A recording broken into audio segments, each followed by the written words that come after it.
ismaqal iyo daawasho wanaagsan saaxiibayaal waa 14 bisha saddexaad sanadka 2020 qodobada ugu doorkaroon warka waxa kamid ah dowladda Kenya oo shaaca ka qaaday in dib loo dhigay shirkii madaxweyne Farmaajo Uhuru Kenyatta iyo Abiy Ahmed wasiirka ka tirsan xukuumadda Soomaaliya iyo xubnaha Puntland ee dowladda federaalka oo gaaray Garowe halkaas uu ka furmayo shirkadana dowladda federaalka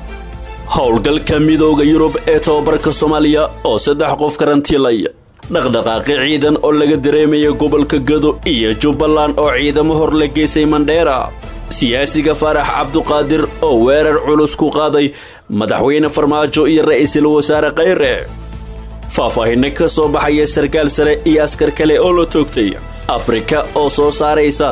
qalab si degdeg ah lagu ogaan karo corona iyo saameynta kubadda cagta caalamka uu ku yeeshay cudurka corona iyo war cusub oo ka soo yeeray xaaladda tababaraha Arsenal ee uu ku dhacay cudurkani intaas saaxiibayaal waxay ahaayeen qodobada ugu doorkaroon warka channelka haddii aad ku cusub tahay channelkan ku soo biir oo subscribe sarkana mid noqo saaxiibada joogto u hel 24 saac wararkalkan ku baahino qaybta hoose nagula wadaag aragtidaada muuqaalka shargare oo loo wadaag saaxiibada kuma aadsanid inaad ka mid tahay saaxiibada dhow ee channelka dabagalka wararka haatana aan idinku wareejiyo waryaheena magaalada Muqdisho oo noo soo gudbiya wararkaasi oo faahfaahsan aad baad u mahadsantahay daawadayaal haatan ku soo dhawaada warkii oo faahfaahsan Kenya ayaa sheegtay in uu dib u dhac ku yimid shirkii madaxda Soomaaliya Kenya iyo Ethiopia dowladda Kenya ayaa ku dhawaaqday in dib u dhac ku yimid shir hore loo qorsheeyay in ay isku yimaadaan madaxda dalalka Soomaaliya Kenya iyo Ethiopia oo 16 bishan aanu ku guda jirno la filayay in uu dhaco qoraal ka soo baxay wasaaradda arrimaha dibadda Kenya ayaa lagu shaaciyay in shirkaas uu dib u dhac ku yimid balse si rasmi ah uma sheegin wasaaraddu sababta keentay dib u dhacan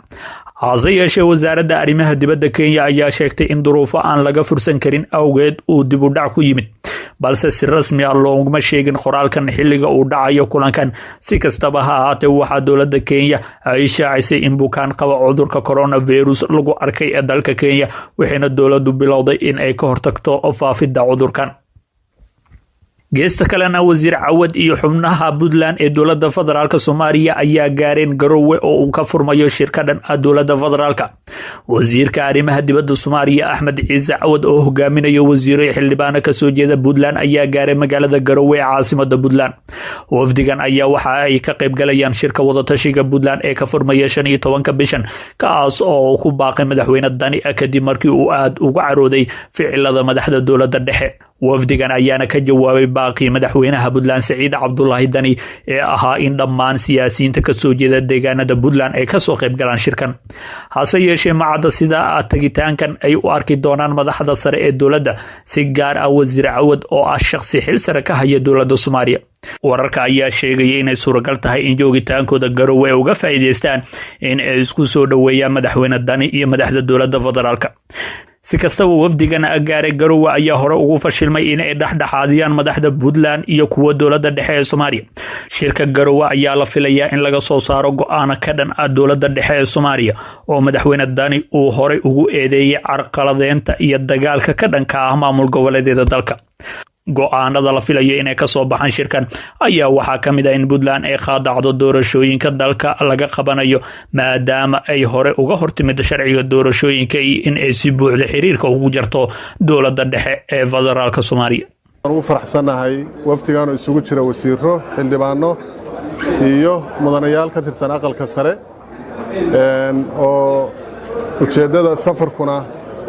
ka soo koobanay ay yihiin mudanayaashii iyo mas'uuliyiinta kala duwanaa ee guud ahaan dalka Soomaaliya wada matalayay gaar ahaan ka soo jeeday Puntland haddana inay u yimaadaan shirka wada tashiga hadii la hay'ad mayna kaga furmayo 15 bishan magaalada Garowe aad iyo aad baan ugu faraxsanahay wafdiga ballaaran oo sidaad sheegtay ka kooban wasiirro xildhibaano iyo senataro xildhibaanada aqalka sare iyo xildhibaanada golaha shacabka waxaan ku faraxsanahay oo kaaga mahadnaqaynaa soo dhaweynta fiican waxaan u nimid aan ka qayb galno sida sheegtay shirka wada tashiga oo xukuumadda Puntland ay ay nagu martiqaaday.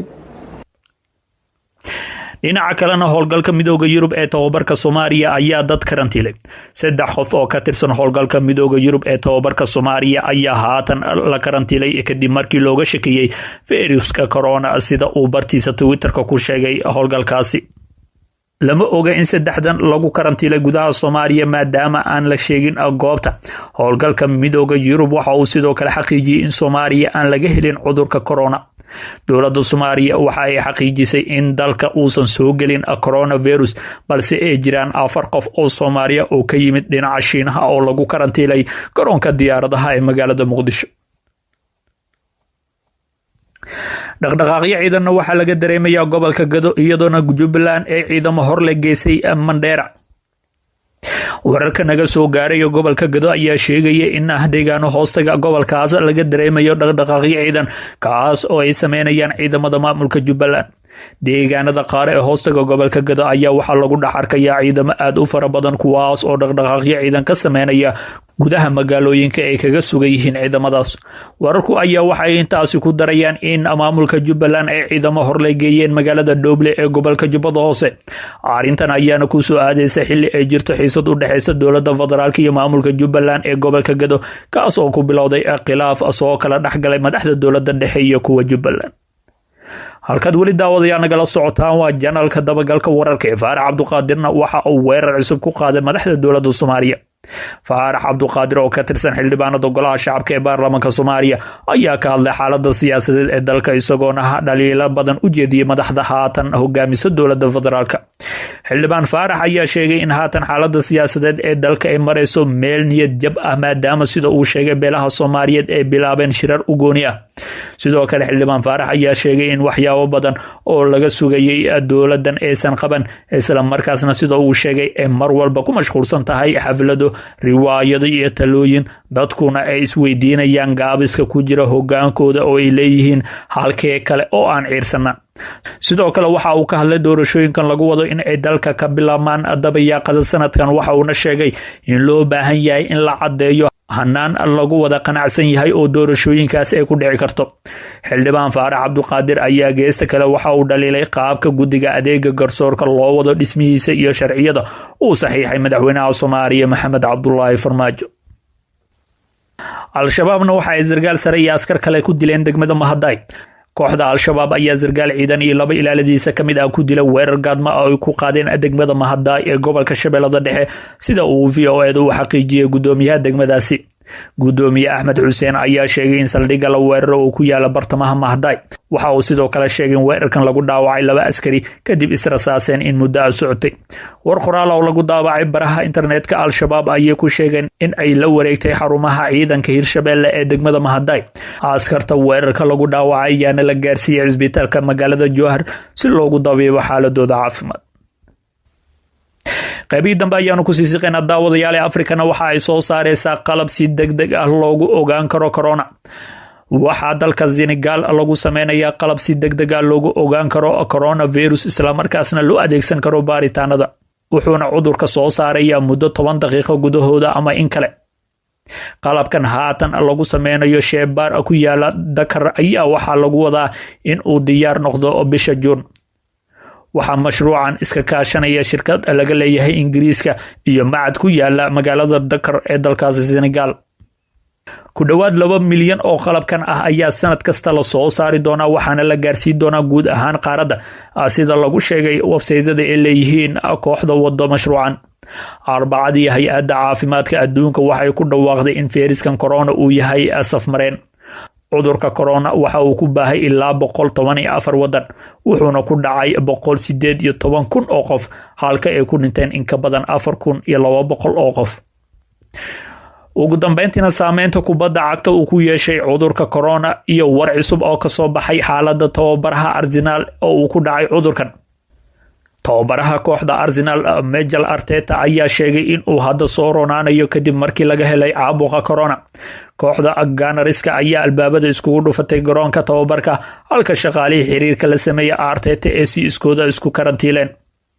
waad ku maasantihiin erayadiina iyo taageeridiina ayuu yiri tababarahan 37 jirka ah ee reer Spain oo qoraal uu soo dhigay bartiisa Twitterka kaga hadlay xaaladiisa caafimaad.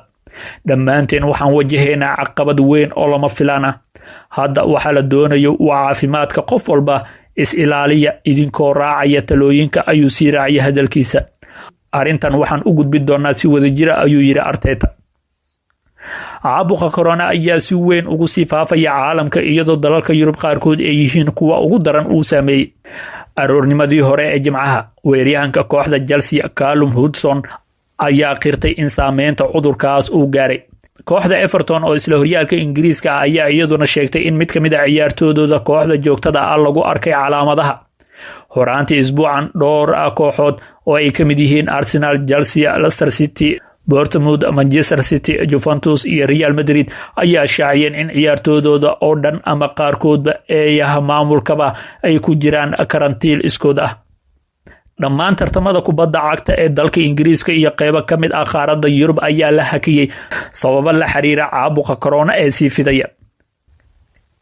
Tartamada ugu caasan ee hadkadka la geliyay waxaa ka mid ah horyaalka dalka Ingiriiska Premier League, kaasoo malaayiin qof ay ka daawadaan caalamka daafihiisa kala duwan.